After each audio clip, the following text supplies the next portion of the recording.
nous avons voulu vérifier au Congo si toutes ces belles promesses étaient réellement tenues.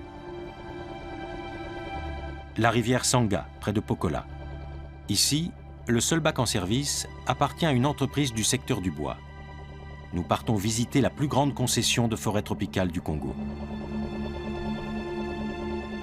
L'IFO, société suisse exportant sur le marché européen, dispose d'un titre d'exploitation portant sur plus d'1 million d'hectares de jungle, soit l'équivalent de toute la région Île-de-France. Le tout certifié par le FSC.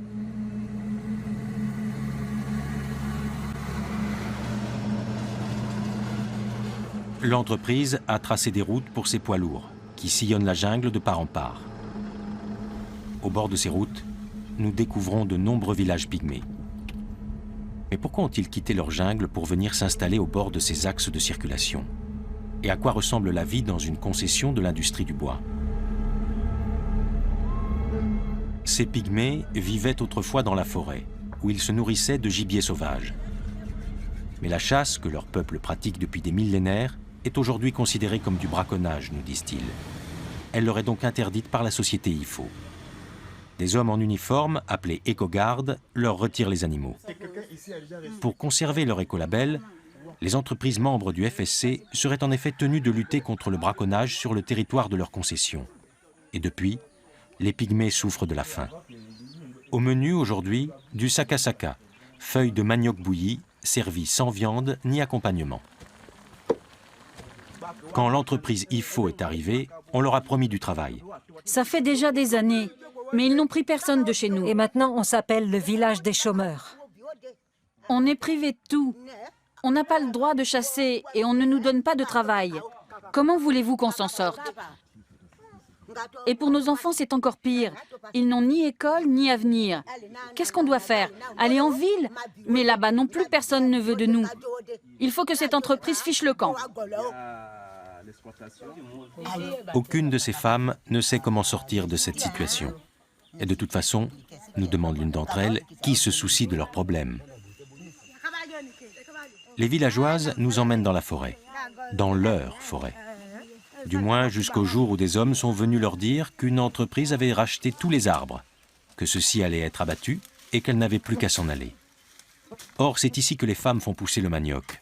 Juste ce qu'il faut pour nourrir leur famille. Elles n'en ont jamais vendu. Qui le leur achèterait? Elles nous montrent comment les plants se multiplient par bouturage. Depuis qu'ils n'ont plus le droit de chasser, les pygmées sont entièrement tributaires de la culture des légumes, devenue la base de leur alimentation.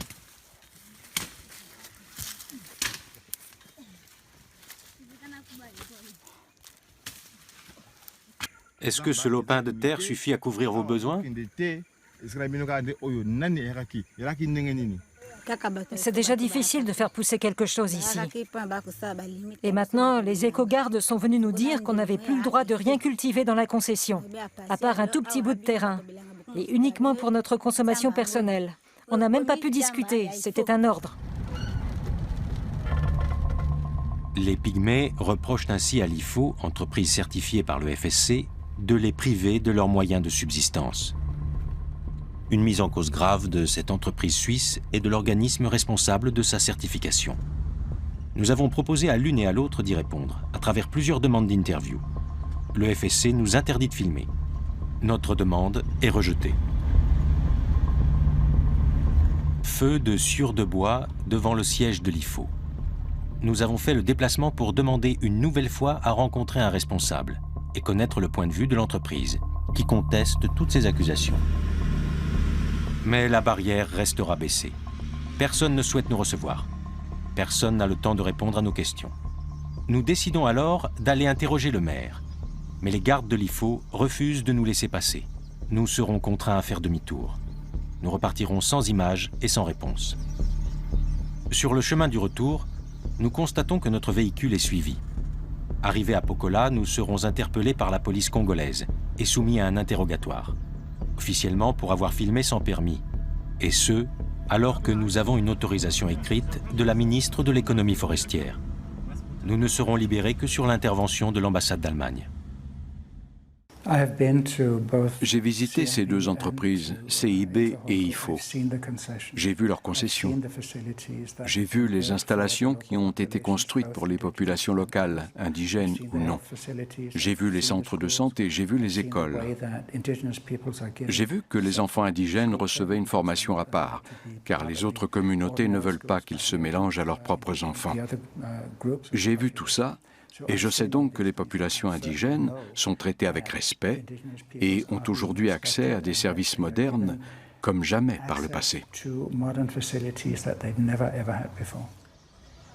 À Pokola, une aisance toute relative est en effet visible.